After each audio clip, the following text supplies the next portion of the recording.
Untuk materi interaksi manusia dan komputer kali ini, kita bicara tentang user research. Definisinya adalah user research metode yang digunakan untuk mempelajari konsumen atau pengguna dan pada umumnya meliputi dua aspek yaitu kebutuhan dan permasalahan. Atau juga berupa usaha untuk memahami perilaku, kebutuhan, dan motivasi pengguna melalui serangkaian teknik observasi, analisis kerja, dan berbagai metode umpan balik lainnya. Jenis-jenis riset ada yang kualitatif dan kuantitatif. Riset kualitatif artinya studi etnografis atau kombinasi lapangan dan observasi yang berusaha untuk memahami fenomena budaya mencerminkan pengetahuan dan sistem makna yang membimbing kehidupan kelompok budaya. Pada umumnya berupa wawancara, menggali pertanyaan mengapa dan bagaimana. Pertanyaan pada umumnya berbentuk open-ended, data yang dikumpulkan pada umumnya bukan numerik, subjektivitas pelaku riset dapat mempengaruhi temuan.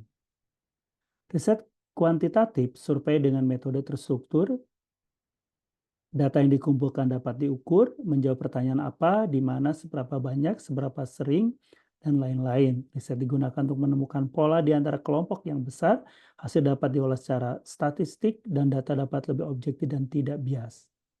Jenis-jenis riset ada etidunial, yaitu dilakukan dengan cara mendengarkan perkataan atau ekspresi pengguna, contohnya ada wawancara. Behavioral artinya dilakukan dengan mengamati perilaku dan atau aksi yang diambil oleh pengguna. Matrik hubungan antar riset, behavioral, dan etidunial, di mana behavioral misalnya eye tracking, usability benchmarking, usability lab studies atau ethnography field studies, sedangkan etidunial adalah participatory design, focus group, interview. Sini ada konsep testingnya, ada diary camera studies, customer feedback, disability studies, dan cut sorting, dan ada intercept survey dan email surveys. Kalau di behavioral bisa click stream analysis, A/B testing, unmoderate UX studies, dan true intent studies. Nah, jenis pertanyaan berdasarkan jenis risetnya adalah untuk behavioral bisa what people do, why and how to fix, how many and how much. Sedangkan etidunial adalah what people say. Ada kaitan why dan how to fix dan how many, how much.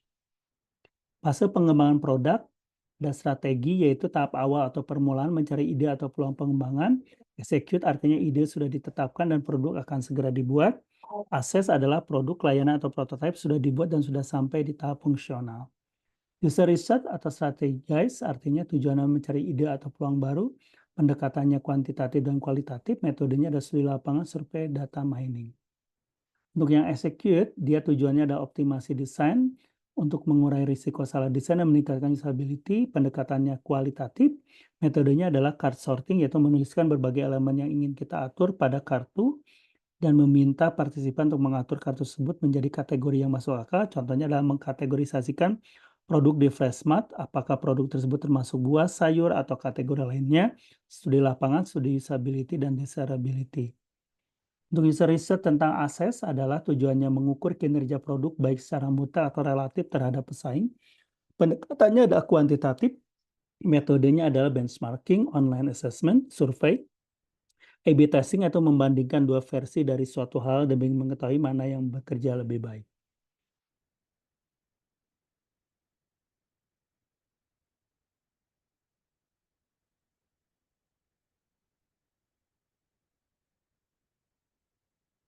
Nah, ada berkaitan dengan daftar metode di dalam user research itu ada usability lab testing, ethnography field studies, participatory design, focus group discussion, interview, eye tracking, tadi sudah daya usability benchmarking, moderate remote usability studies, unmoderate remote panel studies, concept testing, camera studies, customer feedback, disability studies, card sorting, clickstream analysis, A/B testing, unmoderated UX studies, true intent studies, intercept survey, dan email survey.